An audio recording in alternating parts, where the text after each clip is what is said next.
It's like drinking from a fire hose. Hi, I'm Tim Villegas. This is Think Inclusive, MCIE's podcast that features conversations with people doing the work of inclusion in the real world. Wow. Inclusion has never been so relevant, and there is a lot to keep up with. So I wanted to start off the episode with just some places that I'm keeping tabs on rapidly changing information. And this is in no way an exhaustive list, but Jen Newton from Teaching is Intellectual, Dom Kelly from the New Disabled South, Jenna Rufo, Empower Ed School Solutions, the Council for Exceptional Children, and Council for Parent Attorneys and Advocates. Those are just what is on top of mind for me. If you have a good source of information and want to share it with me, please send me an email at tvillegas@mcie.org. That's tvillegas@mcie.org. I'd love to know what channels you trust. Okay, so this week on the podcast is a very timely episode with my guests, Val Brown and Andrew Lefkowits from the Integrated Schools podcast. Here's a real quick summary of what we talked about. We start off by diving into the origins of integrated schools, which all began with Courtney Mykytyn's bold decision to enroll her kids in a local school that was predominantly non-white. It was fascinating to hear how that one decision sparked the growth of integrated schools and eventually led to the creation of the podcast to broaden the conversation about integration and inclusion. Now, sadly, after Courtney's tragic passing, Andrew and Val stepped up to be co-hosts and carry on her mission through the podcast. We talk about some really important topics like inclusive education, the societal and educational barriers we face, how privilege and systemic structures impact our schools and communities. And Val really drove home the point about the need for ongoing conversations about race and inclusion, while Andrew emphasized creating welcoming spaces that truly embrace diversity. I'm hearing a theme: diversity, equity, and inclusion. Just something to consider. Like I said, inclusion is where it's at, folks. Before we get into my conversation with Val and Andrew, I want to tell you about our sponsor for this season, IXL. IXL is a fantastic all-in-one platform designed for K-12 education. It helps boost student achievement, empowers teachers, and tracks progress seamlessly. Imagine having a tool that simplifies what usually requires dozens of different resources. Well, that's IXL. As students practice, IXL adapts to their individual needs, ensuring they're both supported and challenged. Plus, every learner receives a personalized learning plan to effectively address any knowledge gaps. Interested in learning more? Visit ixl.com/inclusive. That's ixl.com/inclusive. Okay, after a short break, my conversation with Val Brown and Andrew Lefkowits. Catch you on the other side.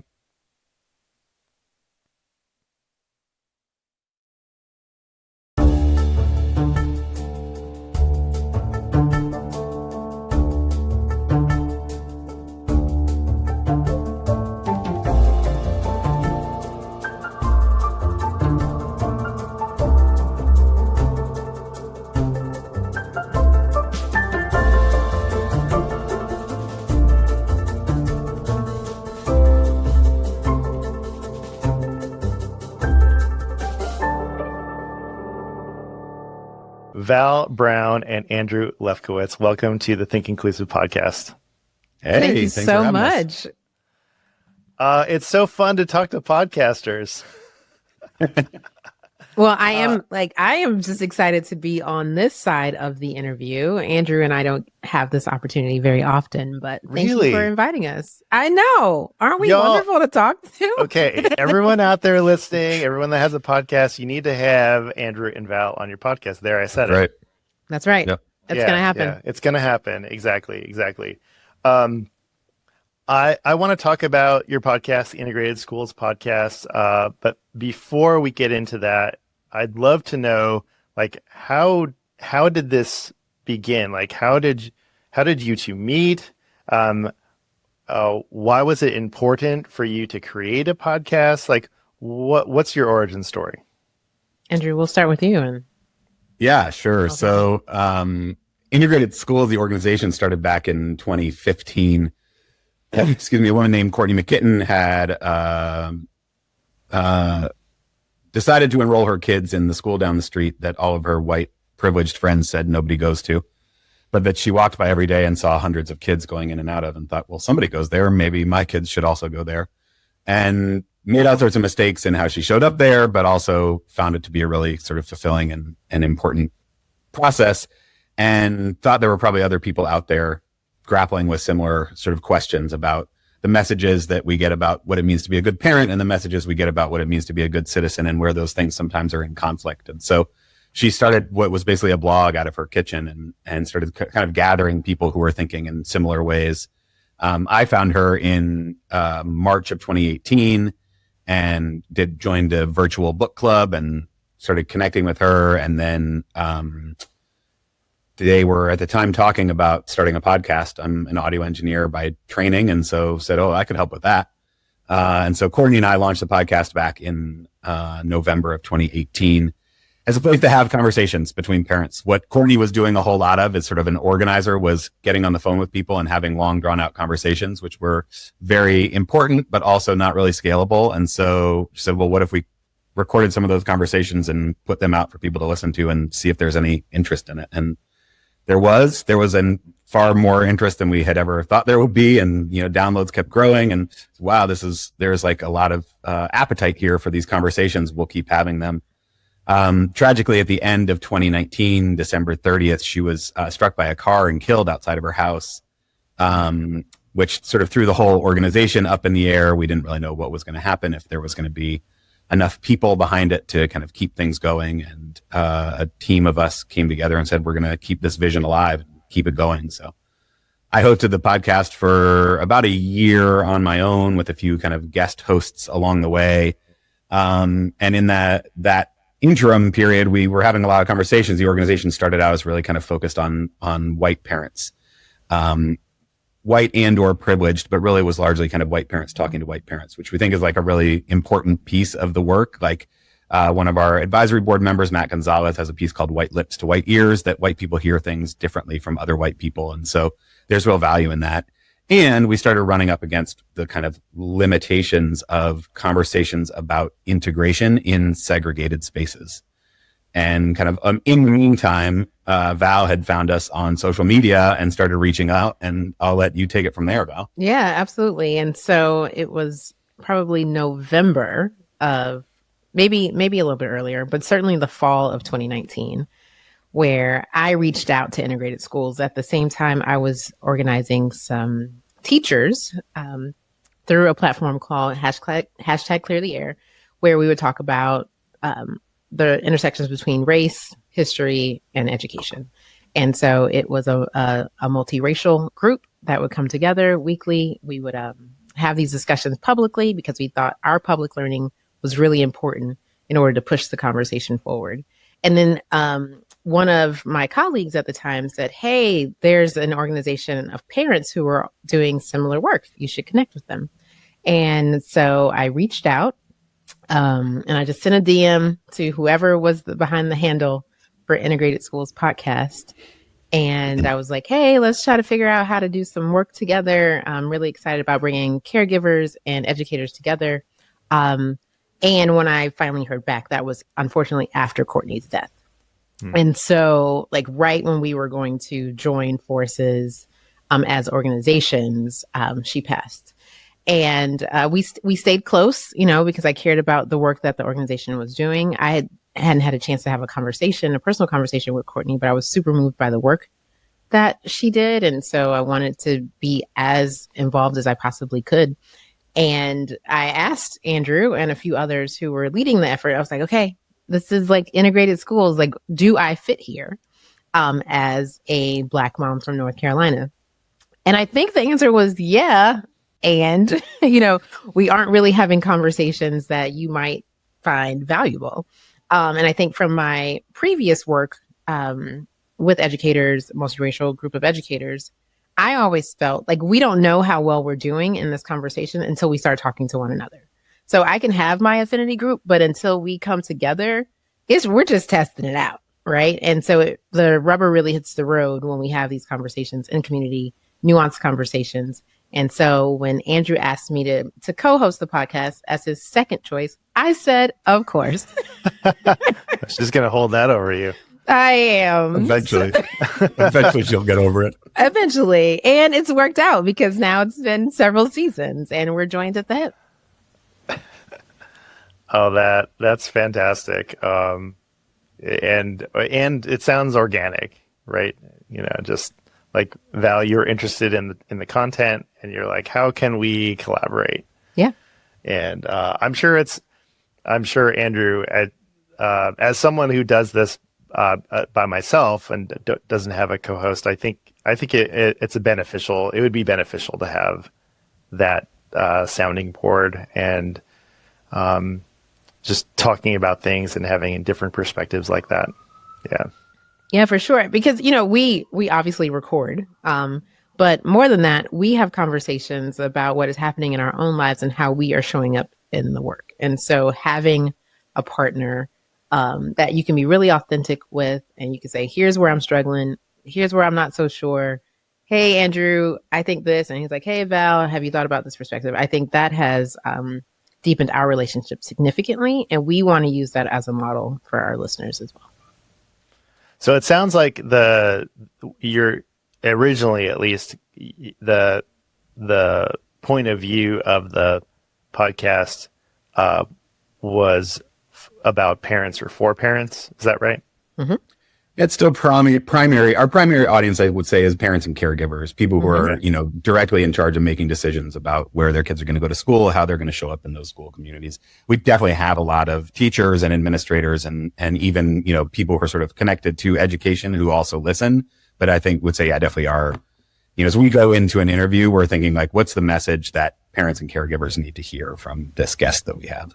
Gotcha. And to add to that, like all of our caregivers and parents also do something else. And so I think that part is important because the ways in which people show up in their homes can have an impact on the ways they show up in the world, where they decide to live, even after their kids age out of a public school system, what they advocate for, maybe how they vote, how they decide to spend their funds, what signs they put in their yards.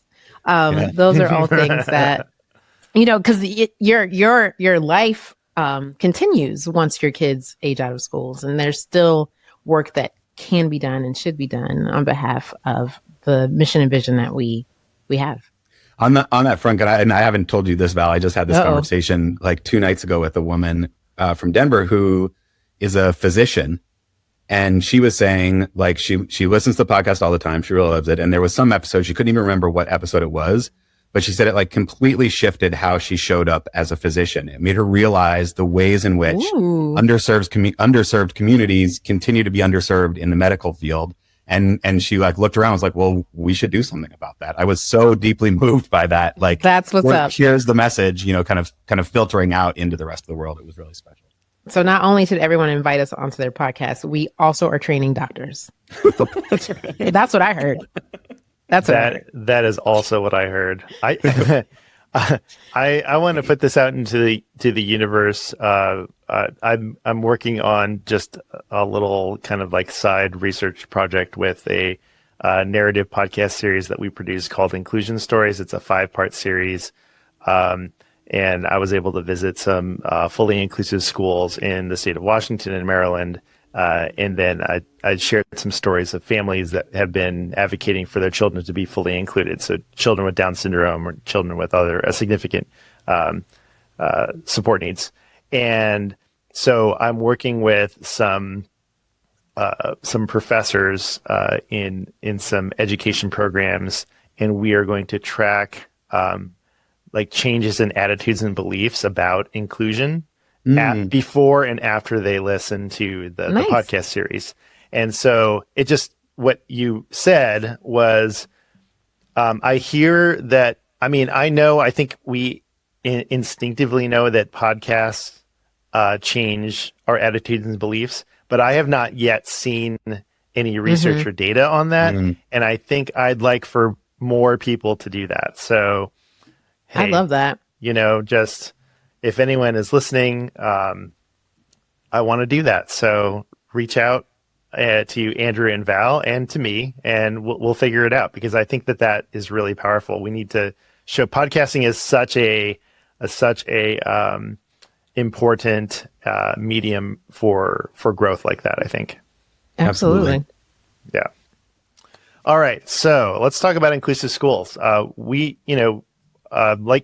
your podcast is, you're thinking about what message parents will be taking away from your conversations. Typically, we have educators, teachers, principals, district administrators that listen to Think Inclusive. And so as we're thinking about and having this conversation, I just want you to think about, what message do you want to share with educators about inclusive schools? And again, we typically focus on aspects about disability, ableism, how to create a more inclusive environment in our schools and districts with the lens of disability. But where do you see, what do you see as a barrier to more inclusive schools? And you can answer it, with your point of view as well. So like, we don't necessarily have to talk about disability. Where are you, Andrew, like in the world? Right now I'm actually in Oakland, California. Oh, fun. Okay. Yeah. I'm traveling for work, but Tim, where are you? Driving down to San Diego today. Oh, fun. Are you, do you live in California typically? I live in Denver, Colorado. Oh, Denver. Yeah. I'm in Atlanta. Oh, nice. I'm in Charlotte. A suburb. So Marietta, if you're familiar. Yep. Awesome. Okay. So Yes. I heard you pass it to me. Yes. So what are the barriers to full inclusion in our schools? That's what I'm answering, right? Yeah. Is that okay? That's the question I'm answering. I'm just making sure we're good. Okay. So I'm looking at this from probably, I'll start with my educator lens. So I'm an educator by training, spent time as a classroom teacher, a district administrator, worked in a couple of nonprofits focused on education. And I think Teacher of the Year. I was Teacher of the Year. Don't miss that. For our school district. Yes. And I have the opportunity to be in community with lots of educators all the time.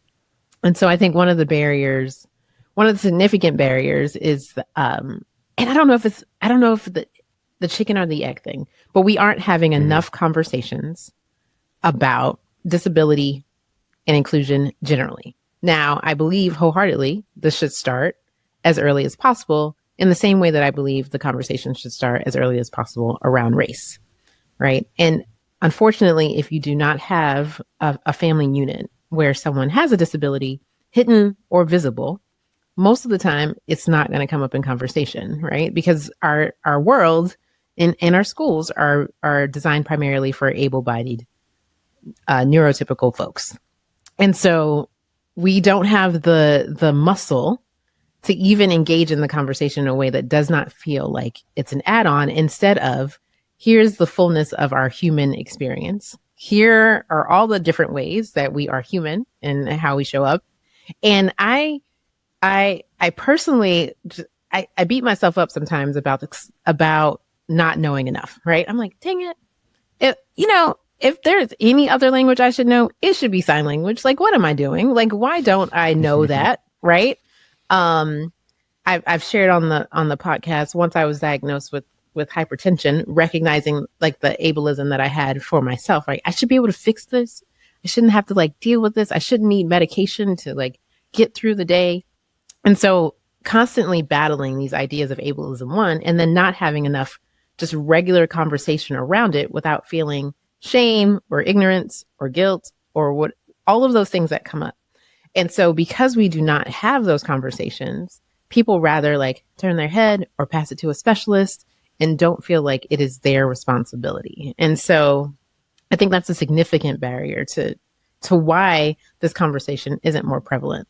I know on the podcast, and Andrew and I have talked about this before, we recognize like integrated schools means integrating all types of folks, right? And so we are pushing ourselves to make sure we're not only talking about race, but that we're talking about other social identities as well, whether it's social economic status, ability, disability, et cetera. Andrew? Mm-hmm. Yeah, and that's certainly like a growing edge for us. I think both Val and I come with some experience having conversations about race. We don't have nearly as much experience or practice with conversations around disability. And so we have had fewer of them on the podcast. From making podcasts, like the things that you're comfortable talking about that seem interesting to you are the things that you just keep making episodes about. And so we have really been pushing ourselves to broaden that conversation. I think, kind of from a parent caregiver perspective, thinking about barriers to more inclusive classrooms, I think about the sense of pressure that we create around parenting and the ways we communicate about how high the stakes are for our own kids. And then you couple that with the ways that we think that we're talking about things like school quality, when really what we're talking about is things like, racial or economic privilege. And so the messages that we get about what is or not good for kids tends to be focused around things like test scores, things like access to, activities and whatnot, and not things like access to shared humanity, access to learning from people who are different from us. And I think that, that applies racially, that applies socioeconomically, that certainly applies with ability and disability, that the more we think that the stakes are really high for our kids and the only way to keep our kids sort of doing well, so to speak, is to give them these things that we think mean a good education, we end up pushing away from more inclusivity, pushing away from spaces where everyone is actually welcomed equally. Yeah.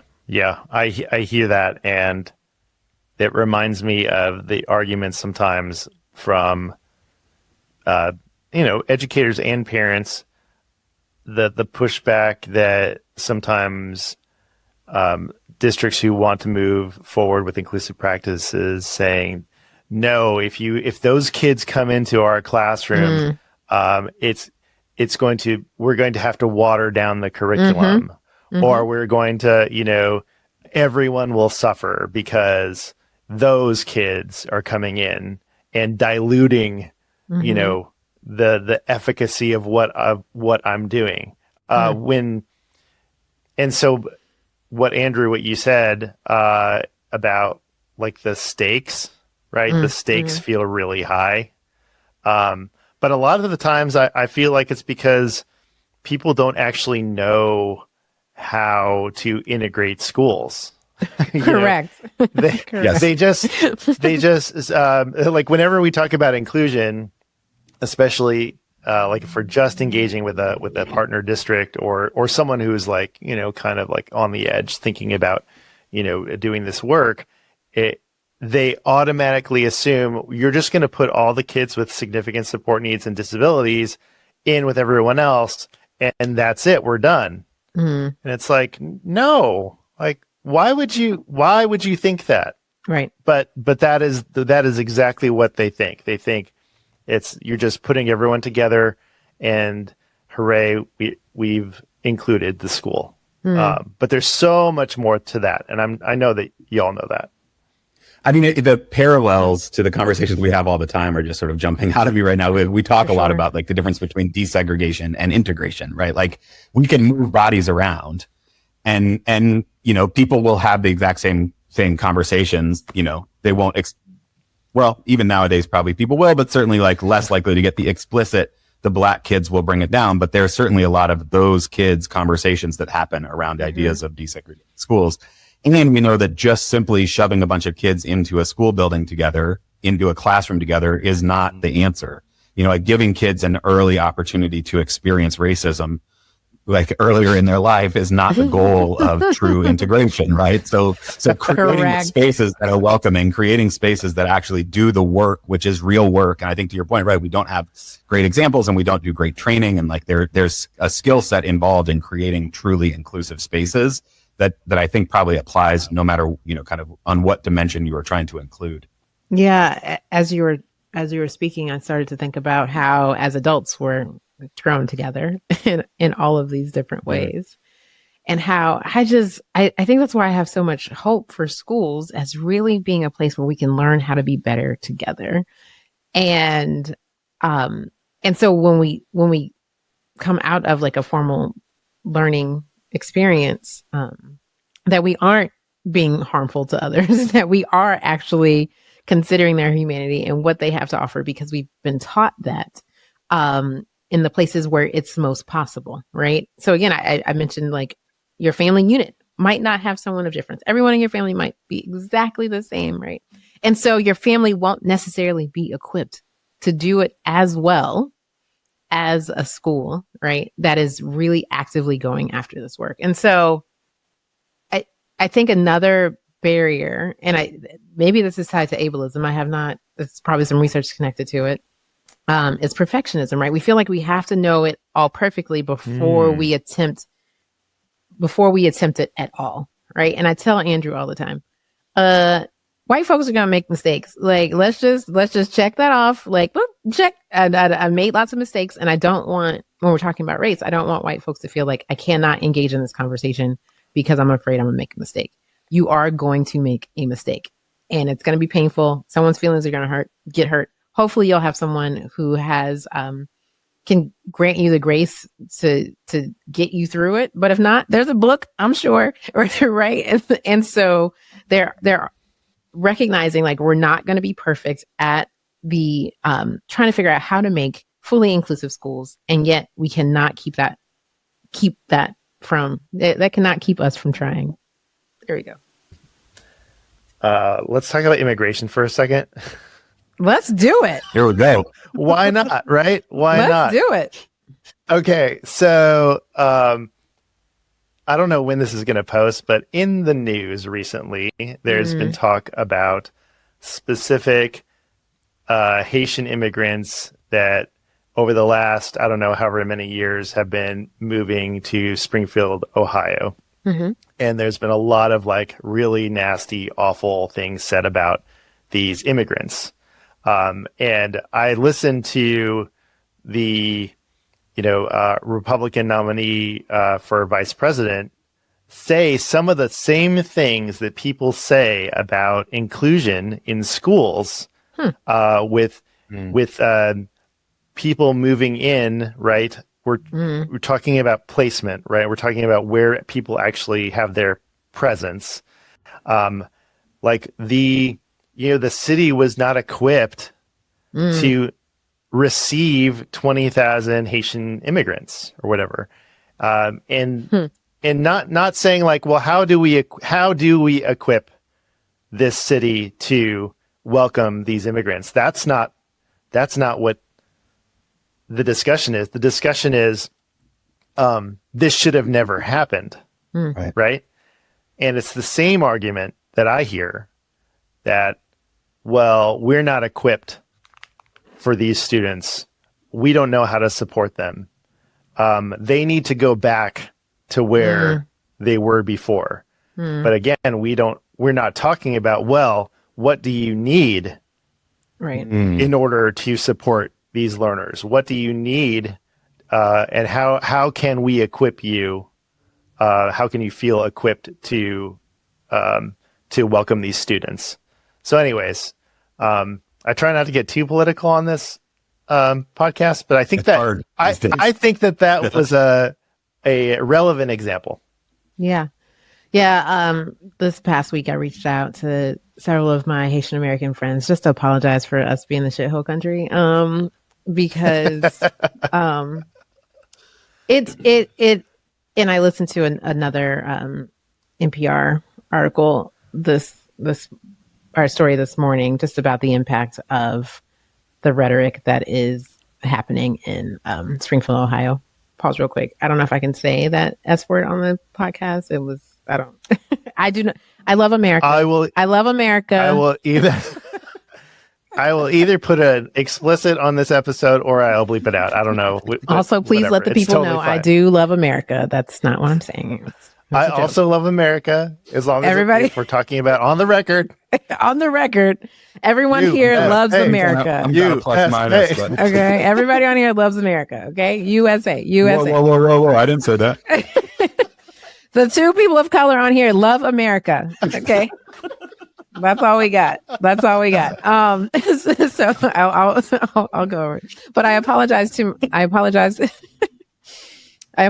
my Haitian American friends about the rhetoric that is happening around their culture and their community, because it's devastating. We know that there's a significant number of bomb threats of public places, including schools, that is happening as a result of this rhetoric, and that folks are just trying to live their lives. And so when you mention, the city wasn't equipped, I go back to what I shared earlier around, like, when you said that initially, I was like, okay, do they need more housing? Like,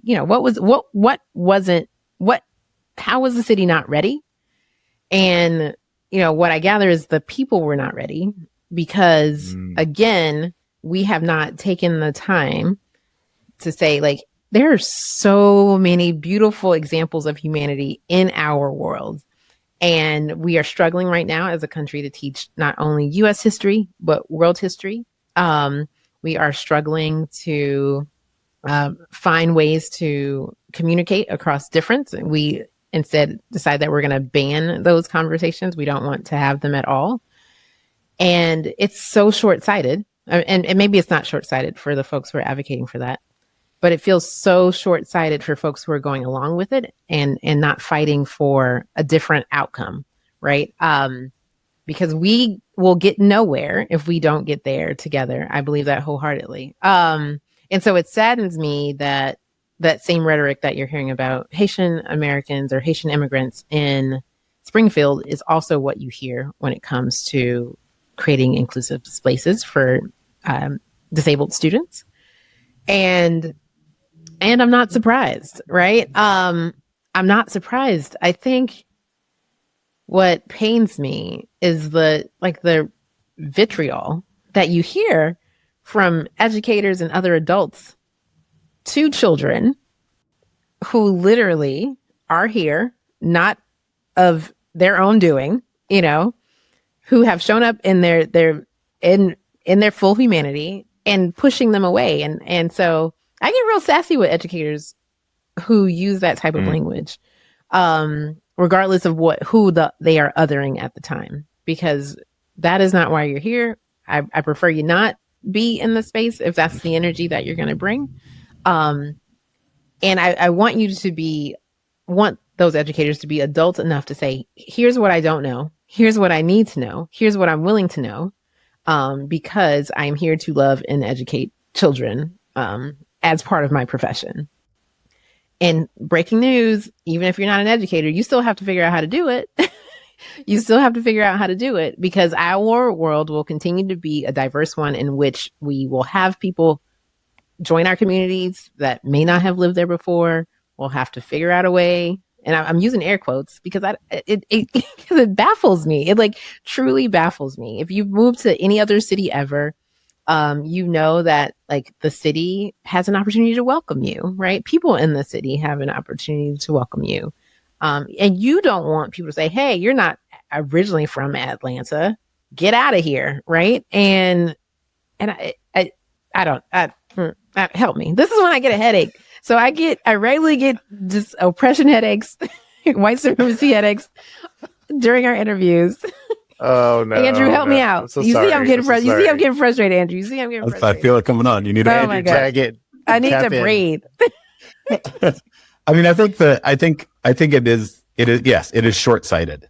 It is easy to play on people's fears, and there is some sort of, and I don't know, I sometimes wonder how much I'm really willing to buy into, some sort of natural tendency to, fear, quote unquote, other.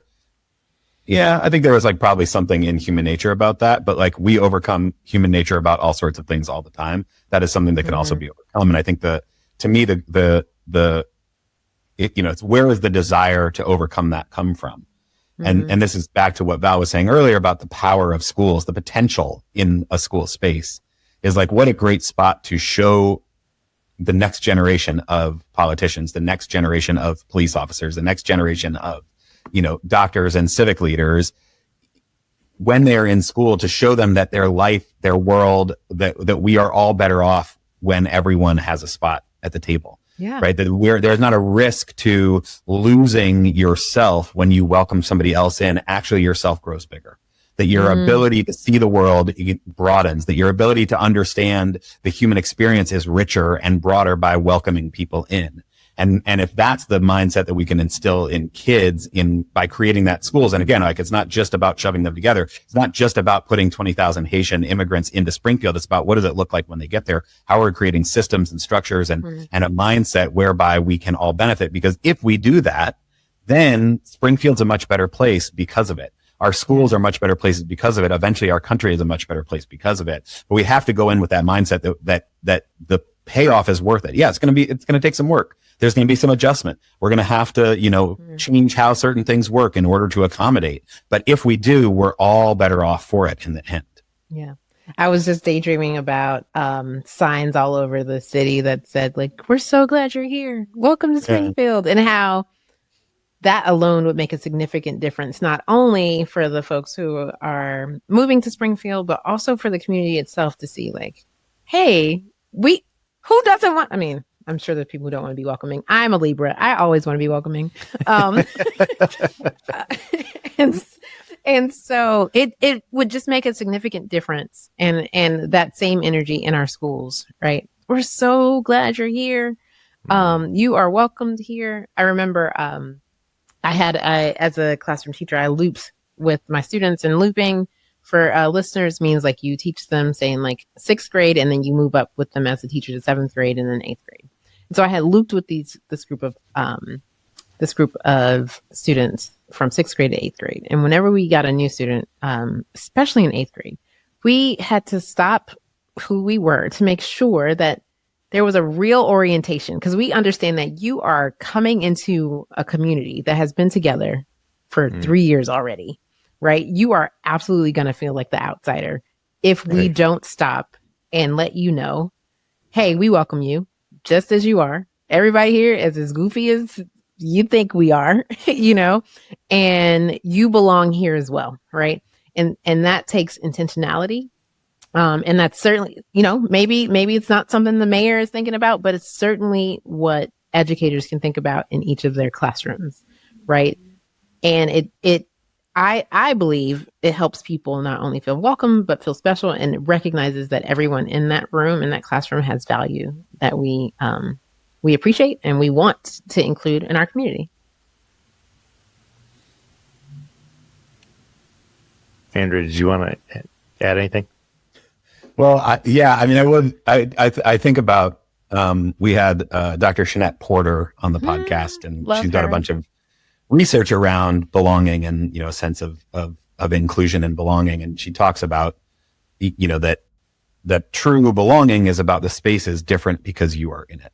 Mm-hmm. The space changes. There's one thing to say you are allowed into this space that is not going to shift in any way, but you truly belong when you have made the space different in some way. Mm-hmm. And I think that's the vision that we have to hold on to, is like, how is you're welcome here. We're glad you're here, and we're ready for things that's, again, like the more kind of, like out of control the world feels, the more we want to hold on to the things that we know, and the more change feels, dangerous or scary or whatever, but to embrace it and say, yeah, this place is going to be different because you're here. And that's good, because we think that the different is actually going to be better, that we can hold on to that kind of idea of true belonging. Yeah. I certainly have thought about it since we had her on, thought about it a lot in the context of schools, but I think it's also true in the context of neighborhoods, in the context of cities, in the context of the country. Yeah. I want to talk a little bit about power too, as well. And so, when you are in a place of privilege, like a social identity with any privilege, and you're learning, right, and you're trying to grow, you have the opportunity to use your power differently. And so, what I think is common amongst white folks who are recognizing this, my dear co-host as well, is that you recognize, hey, we need to elevate some voices of color in this space, because I recognize I have the power to do that. There's brilliant Black women and Black men out here that we aren't learning from, and we're going to center them in our conversation. I had the opportunity to host a conference for educators a couple of years ago. And I said, you know what? One of our speakers is going to be a deaf person, capital D, right? Like, and we are going to be the ones that will figure it out, right? So we want to we want it to be very normal that we are learning from a deaf educator. She is speaking sign language. We have the interpreter for us. It's not the other way around, right? And so I think when you recognize, like, you're learning, right? We often talk on the podcast, like, we don't want the learning to just stop here with you just listening to us. We do want you to go out into the community and take some action. Recognize that you have some power to do this. And a lot of that is elevating the perspectives and the stories, as you all are doing here on the podcast, of folks who might not have center stage because we're taking up all the space. And so use your power. That feels important to say. I'm interested in why this work is important to each of you. You usually have a reason. So who'd like to go first? Andrew.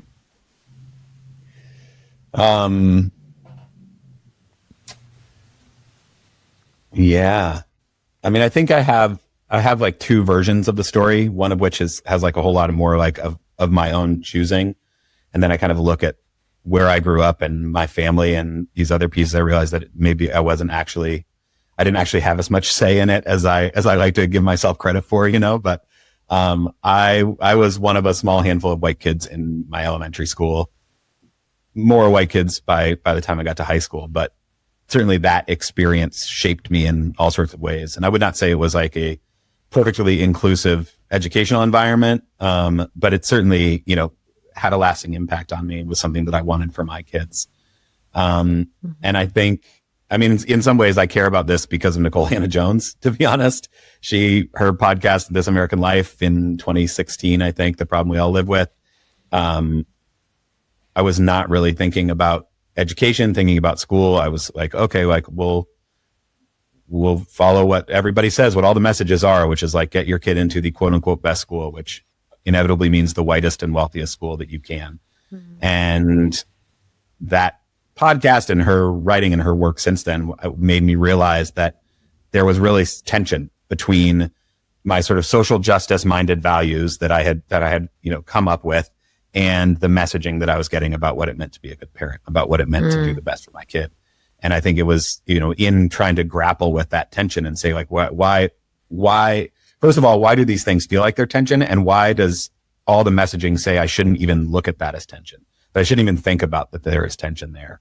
And that was the spark of curiosity that led me to find integrated schools in the first place, that, has led me into these conversations with Val and to kind of try to learn as much as really to try to understand these competing messages that I was getting as a parent. No, that's awesome. And a community member. That's an awesome answer. And you make me reflect. Like, I don't know when this started for me either. Right? Like when did it actually start? What are the inciting incidences that got me to this place? I'll speak of one, and it was we were going to our neighborhood school, and my son was going to go to our neighborhood school, just literally one block over for kindergarten. And we were driving by the school one day, and I was like, hey, that's where you're going to go to kindergarten. And his first question ever to me about race was, will I have a brown teacher?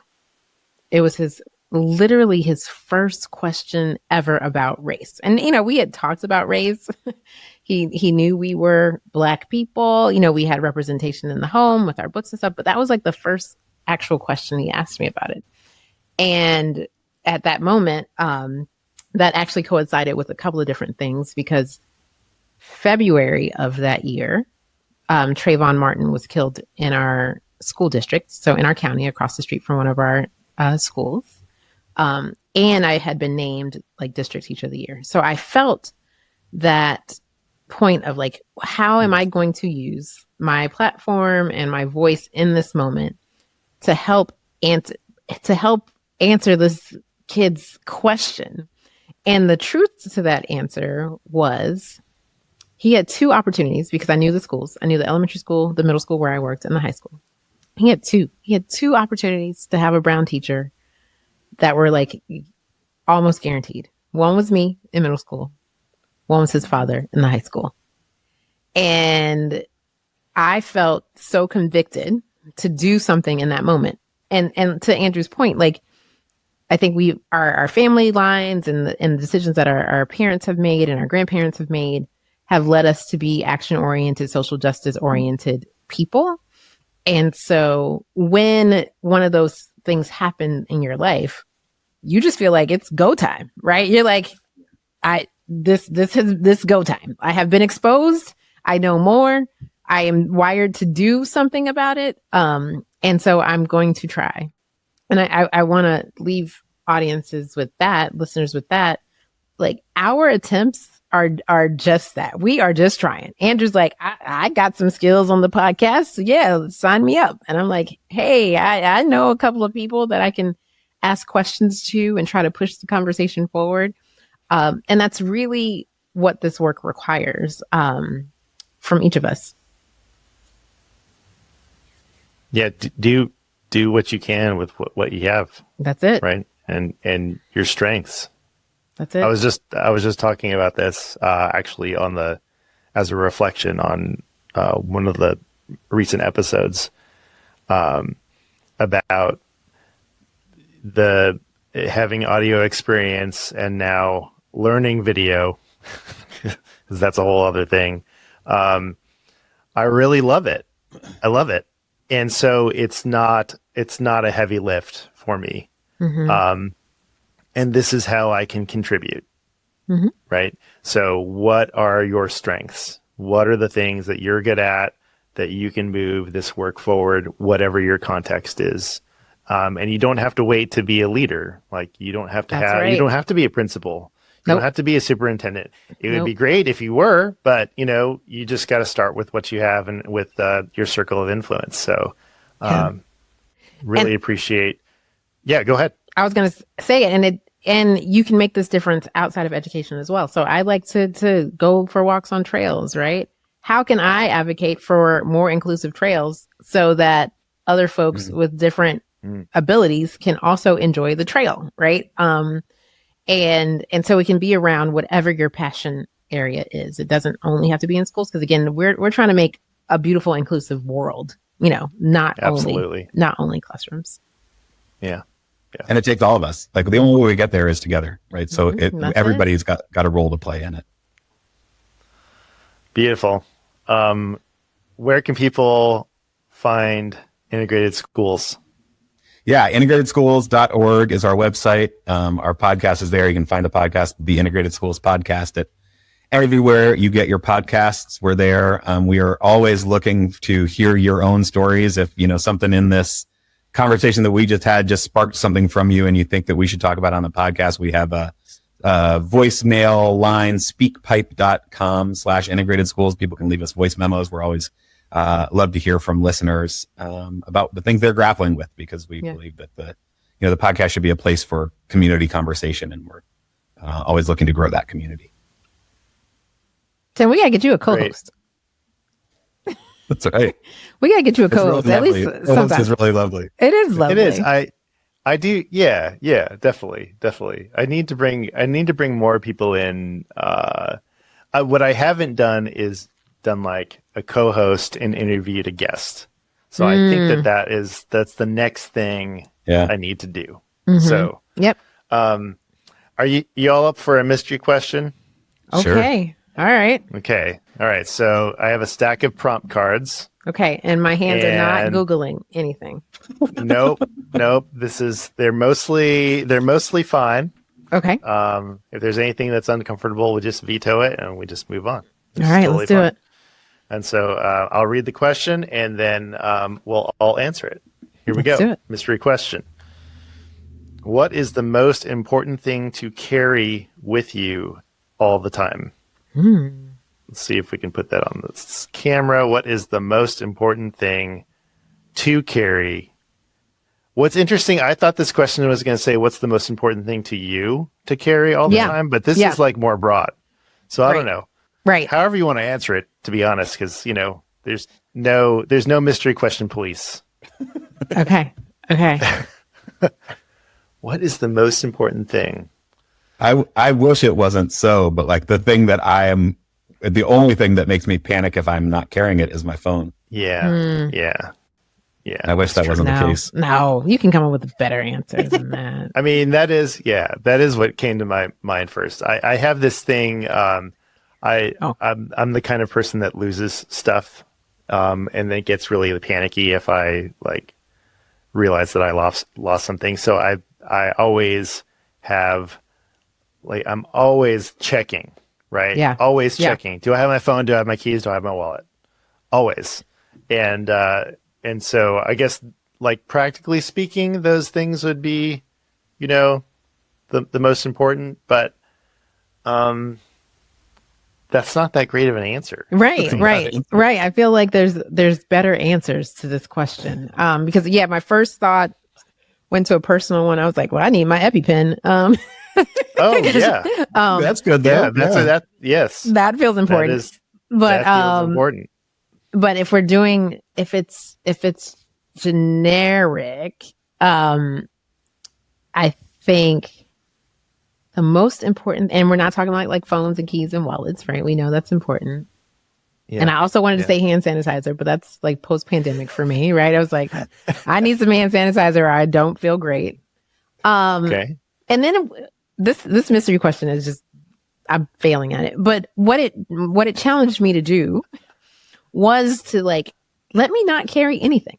Let me see how it feels to not carry anything and be out in the world and not feel like I am beholden to a thing. Yeah. And again, not your ID and your keys, but can I walk through the world without feeling like I have to carry anything? And how does that open me up to seeing more of the world?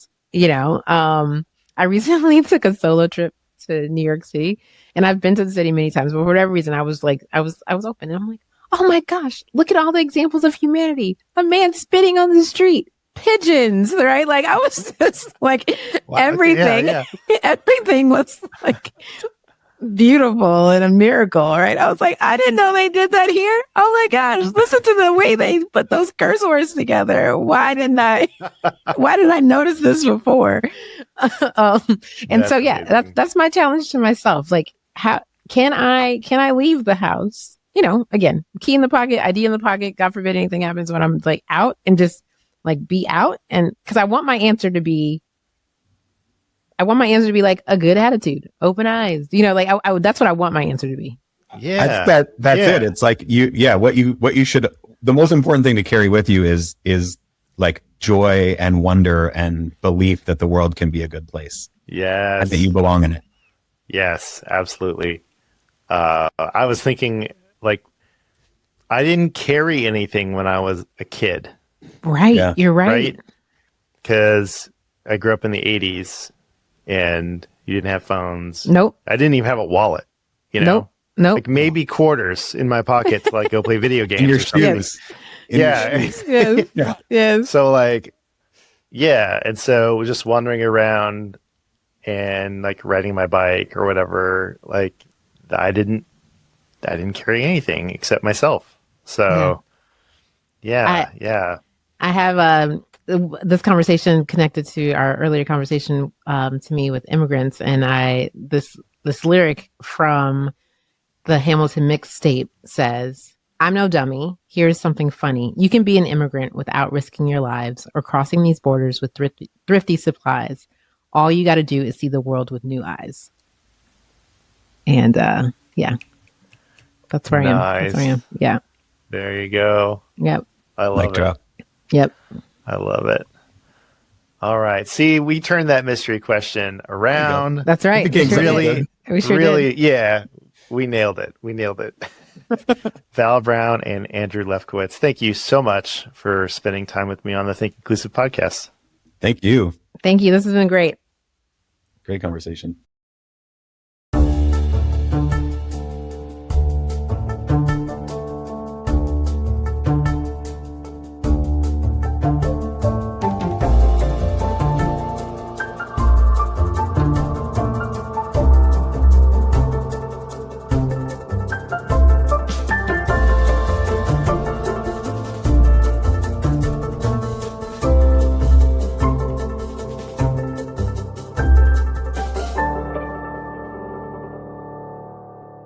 Welcome back, folks.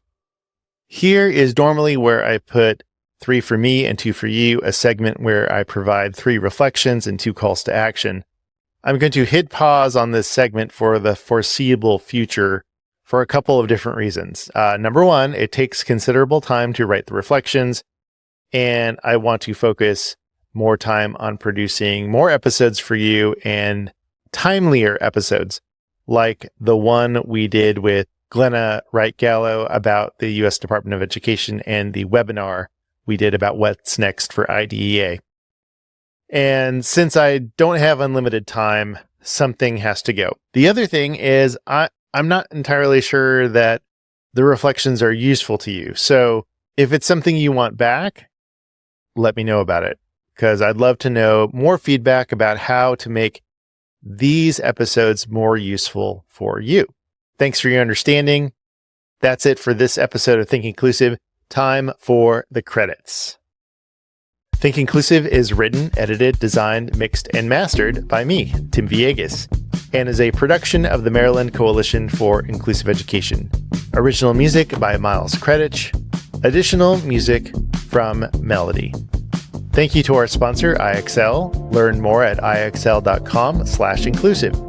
We appreciate each and every one of you that listens, and we'd love to hear from you about how you are using these episodes. Are you using them for a class that you teach? Are you sending them to your family, friends, and colleagues? Is there a particular episode that really resonated with you? Let us know. You can always reach out to me at tvillegas@mcie.org. That's tvillegas@mcie.org. And if you are listening this far into the episode, it probably means that you love Think Inclusive and the work that MCIE is doing. So can I ask a favor? Help us keep it going by donating at our website, mcie.org. There's a button at the top of our site. Click that and chip in $5, $10, $20. It would mean a whole lot to us and the children in the schools and districts we partner with. Okay, thanks so much for your time and attention. And remember, inclusion always works. From MCIE.